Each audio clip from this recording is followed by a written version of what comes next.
এডিআৰিৰ Assam direct recruitment examination যাক আমি চমুকৈ এডিআৰি বুলি কওঁ এডিআৰিৰ গ্ৰেড 3 পোষ্টসমূহৰ পৰীক্ষা 15, 22 আৰু 29 ছেপ্টেম্বৰত অনুষ্ঠিত হ'ব আৰু আজি আমি সিদ্ধান্ত ললো যে অহা 3 অক্টোবৰৰ পৰা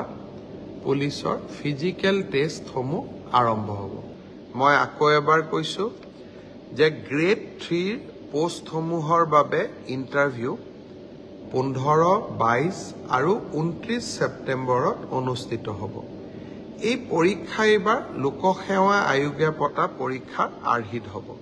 প্ৰথমতে প্ৰিলিমিনাৰী পৰীক্ষা হ'ব তাৰ পিছত মেইনছ হ'ব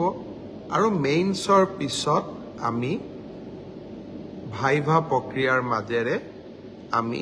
সমগ্ৰ ইণ্টাৰভিউ প্ৰক্ৰিয়াটো সমাপ্ত কৰিম ঠিক সেই ধৰণে চতুৰ্থ শ্ৰেণীৰ বাবেও আমি একেটাই ব্যৱস্থা হাতত ল'ম প্ৰথমতে প্ৰিলিমছ তাৰ পিছত মেইনছ আৰু তাৰ পিছত ভাইভা ভচি গ্ৰেড 4 বা চতুৰ্থ শ্ৰেণীৰ পদৰো প্ৰিলিমছ 20 আৰু 27 অক্টোবৰত অনুষ্ঠিত হ'ব যতে মই যাওঁ তাতে আমাৰ আৰক্ষীত আবেদন কৰা লৰা ছোৱালী সকলে মোক সুধি থাকে যে দাদা মামা পুলিচৰ ফিজিক্যাল ইণ্টাৰভিউ কেতিয়াৰ পৰা আৰম্ভ হ'ব আমি অসম পুলিচত 6434টা পোষ্টৰ বাবে আবেদনৰ প্ৰক্ৰিয়া আৰম্ভ কৰিছিলো আৰু আজি আমি সিদ্ধান্ত ললো যে অহা 3 অক্টোবৰৰ পৰা পুলিচৰ ফিজিক্যাল টেষ্টসমূহ আৰম্ভ হ'ব গতিকে মই সকলোকে অনুৰোধ কৰিম যে বানপানীৰ যেতিয়াই পানী শুকাব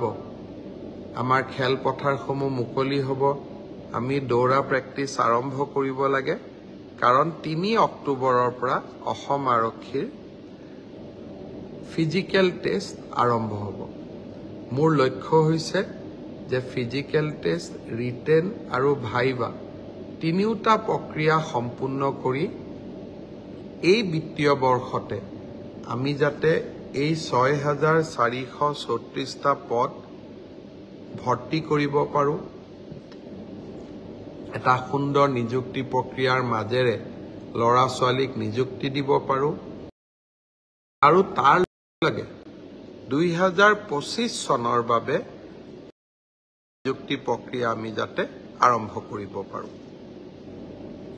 বিভিন্ন স্থানত গলে ছাত্ৰ ছাত্ৰী সকলে এডিআৰিৰ পৰীক্ষাসমূহ কেতিয়া অনুষ্ঠিত হ'ব সেই বিষয়েও মোক প্ৰশ্ন কৰে আজি আমি সেই বিষয়েও এখন বৈঠক কৰিছিলো এডিআৰিৰ আসাম ডিৰেক্ট ৰিক্ৰুটমেণ্ট এক্সামিনেশ্যন যাক আমি চমুকৈ এডিআৰি বুলি কওঁ এডিআৰিৰ গ্ৰেড 3 পোষ্টসমূহৰ পৰীক্ষা 15, 22 আৰু 29 ছেপ্টেম্বৰত অনুষ্ঠিত হ'ব মই আকৌ এবাৰ কৈছো যে গ্ৰেড 3 পোষ্টসমূহৰ বাবে ইণ্টাৰভিউ 15, 22 আৰু 29 ছেপ্টেম্বৰত অনুষ্ঠিত হ'ব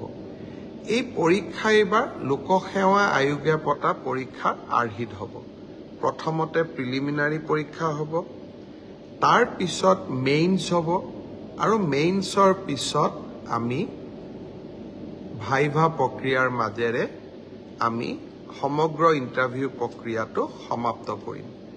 প্ৰিলিমছ এক্সাম তৃতীয় শ্ৰেণীৰ পদসমূহৰ বাবে 15, 22 আৰু 29 ছেপ্টেম্বৰত অনুষ্ঠিত হ'ব আজি আমি জুলাই মাহত আছো মই আশা কৰিম যে আমাৰ শিক্ষাৰ্থীসকলে চাকৰি প্ৰাৰ্থীসকলে যাতে পঢ়া শুনা আৰম্ভ কৰে ঠিক সেই ধৰণে চতুৰ্থ শ্ৰেণীৰ বাবেও আমি একেটাই ব্যৱস্থা হাতত ল'ম প্ৰথমতে প্ৰিলিমছ তাৰ পিছত মেইনছ আৰু তাৰ পিছত ভাইভা ভচি গ্ৰেড 4 বা চতুৰ্থ শ্ৰেণীৰ পদৰো প্ৰিলিমছ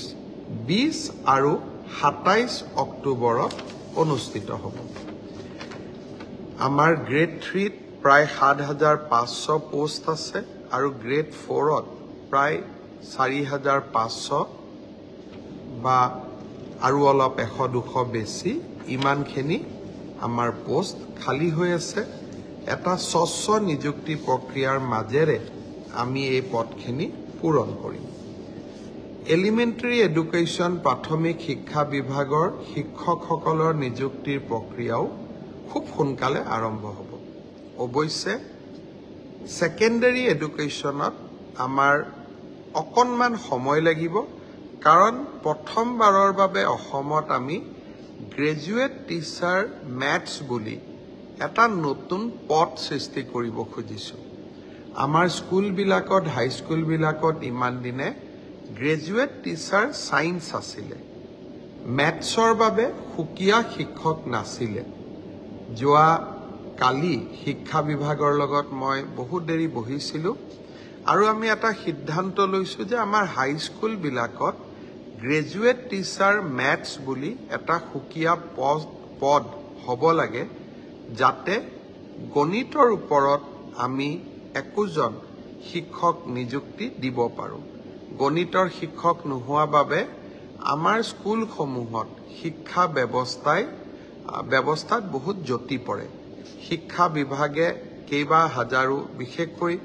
প্ৰথম অৱস্থাত প্ৰায় 2000 গণিত শিক্ষকৰ পদ সৃষ্টি কৰিব লাগিব। সেয়েহে মাধ্যমিক শিক্ষকৰ নিযুক্তি প্ৰক্ৰিয়াটো এমাহ বা 2 মাহ পিছত আমি আৰম্ভ কৰিম। সেই হ'লেও মোৰ লক্ষ্য যে এই গোটেই পোষ্টখিনি গ্ৰেড 3ত 7,600, গ্ৰেড 4ত 5,000, পুলিচত 6,434, এলিমেণ্টাৰী এডুকেশ্যনত 5,550 গৰাকী শিক্ষক, ছেকেণ্ডাৰী এডুকেশ্যনতো প্ৰায় 8,000 শিক্ষক, এই গোটেই অৰ্থাৎ প্ৰায় 35,000 নিযুক্তি আমি মাৰ্চ মাহ বা এপ্ৰিল, বিশেষকৈ বহাগ বিহুৰ আগতে আমি শেষ কৰিব খুজিছোঁ।